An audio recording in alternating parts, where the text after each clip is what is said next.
ऐसे सुबह से घूम रहा हूँ और घूम घूम के ये देख रहा हूँ कि बड़ा समर्थन जो है भाई चांद बाबू को यहाँ इस विधानसभा में मिल रहा है और इस समर्थन की वजह से बड़े बड़े धन्ना सेठों के, पैसे वालों के, तानाशाह के, गुंडागर्दी करने वालों के पैरों तले की जमीन सरक रही है।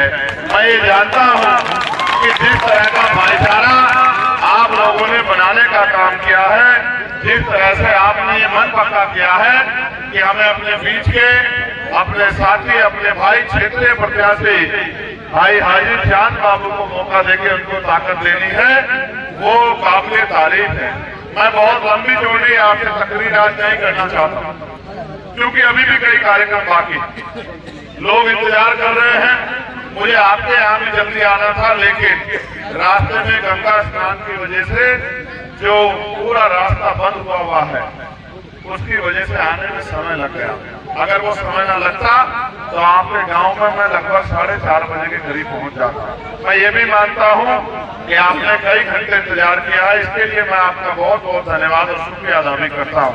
सम्मानित साथियों, जिस तरह से एक बड़ी सुंदर माला आप लोगों ने हमें पहनाई, उससे हमारा मान बढ़ाने का काम किया और सम्मान के तौर पर गुलदस्ते देने का काम किया। इस माला की तरफ भी आप देखो, ये माला तभी दूसरे का सम्मान बढ़ा पा रही है जब इतने सारे फूल इसमें एकजुट होकर मिलजुल के और उस फूलों के इकट्ठे होने से ये तैयार हुई है। उसी तरह से जिस तरह का भाईचारा आप लोगों ने बनाया है, इसी से ताकत बनेगी और वो ताकत आपका और आने वाली पीढ़ियों का मुस्तकबिल तय करेगी।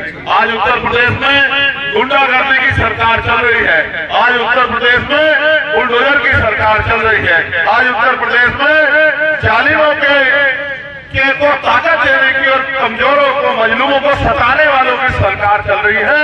हमें इस सरकार का वोट की चोट से मुकाबला करना है और मैं ये मानता हूँ कि पिछले लंबे समय से भीम आर्मी आजाद समाज पार्टी के साथियों ने जिस तरह से अपनी जिम्मेदारी को उठाया है और उन्होंने जहाँ दूसरी पार्टियों ने अभी 15-20 दिन पहले प्रत्याशी तय किए, वही पार्टी ने 4-5 महीने पहले भाई चांद बाबू को ताकत देके जनता के बीच में जाने को कहा। पिछली बार उनको मौका मिलना था लेकिन वो मौका उनको नहीं मिल पाया, उनके अधिकार को छीन लिया गया। वो जब हमारे पास आए और उन्होंने अपनी पीड़ा हमें बताई तो हमने तय किया कि भाई हाजी चांद बाबू को ये मौका दोबारा मिलना चाहिए और हो सकता है सहयोग से ये उपचुनाव भी उन्हीं के लिए हो रहा हो कि उनको दोबारा से मौका मिलके विधानसभा आप लोग भेजने का काम करें। आप महसूस करके देखिए, ये सरकार जो सबके साथ सबके विकास की बात करती है, इसमें सबका विकास कहाँ? क्या ये किसानों के आमदनी दुगनी कर पाई, या किसानों के गन्ने का रेट बढ़ा पाई, या किसानों के जो फसल है उसका दाम सही समय पर दिला पाई? नहीं। क्या ये पढ़े लिखे नौजवानों को रोजगार दिला पाई? क्या यह गरीबों के बच्चों को? देखो, मैं मानता हूँ हर धर्म में सिखाया गया कि तालीम लेना बहुत जरूरी है। सिखाया गया नहीं सिखाया गया? तालीम से क्या होता है, तालीम से आपकी जानकारी बढ़ती है और आपको पता लगता है कि दोस्त कौन है, दुश्मन कौन है, अच्छा कौन है, बुरा कौन है, किसके साथ रहना है, किस रास्ते जाना है और किस रास्ते की तरफ बढ़ के नहीं देखना। लेकिन तालीम जहाँ से मिलती है उन स्कूलों को बंद करने का इंतजाम इस सरकार ने कर लिया है। लगभग 27,000 स्कूल ये सरकार बंद करने जा रही है। आप ये बताओ कि 27,000 सरकारी स्कूलों में पढ़ते किसके बच्चे? पैसे वालों के,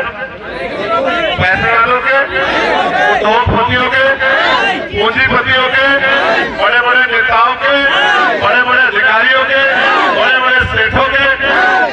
इनमें बाबू साहब के बच्चे नहीं पढ़ते, इनमें आपके और मेरे गरीब परिवार के बच्चे पढ़ते हैं। वो गरीब परिवार के बच्चे तालीम हासिल करके आगे ना बढ़ जाए, अपनी गरीबी, बेबसी, लाचारी को काट ना दे, अपने माँ बाप को इज्जत की जिंदगी ना दिला दे और इज्जत की जिंदगी से ना जिए, कुर्सी पर ना बैठ जाए। इसलिए स्कूल बंद करने का काम कर रहे हैं, जबकि 1,42,000 नौकरियां अध्यापक की यहाँ इस प्रदेश में खाली है और वो नौकरियां नहीं देंगे, क्योंकि नौकरियां देंगे तो दलित पिछड़ों को आरक्षण देना पड़ेगा। 1,42,000 में से लगभग 70,000 नौकरियां दलित पिछड़े वर्ग के लोगों के घरों में आएंगी। उनमें मुस्लिम भी है, उसमें हिंदुओं पर हिंदू बैकवर्ड भी है, उसमें शेड्यूल कास्ट के सब जातियों के लोग हैं। तो इतने परिवार खुशहाल होंगे, इसलिए इन परिवारों को खुशहाल नहीं होना, भले स्कूल बंद करा दो। अभी इन्होंने 12-13 बस स्टैंड को प्राइवेट करने का फैसला लिया, इसमें बरेली का भी। बरेली वालों को बधाई हो कि बरेली का बस स्टैंड भी प्राइवेट किया जा रहा है। फिर क्या होगा कि आप अगर उस प्राइवेट बस स्टैंड में बैठेंगे तो उसके पैसे भी देने पड़ेंगे। आज जो शौचालय में चले जाते हो वहाँ शौचालय के पैसे भी देने पड़ेंगे।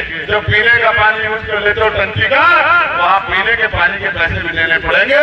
और तो और कुछ समय पहले चले जाओगे तो बैठने के पैसे भी आपको देने पड़ेंगे और किराया भी कई गुना बढ़ जाएगा। मेरी बात को याद रखना।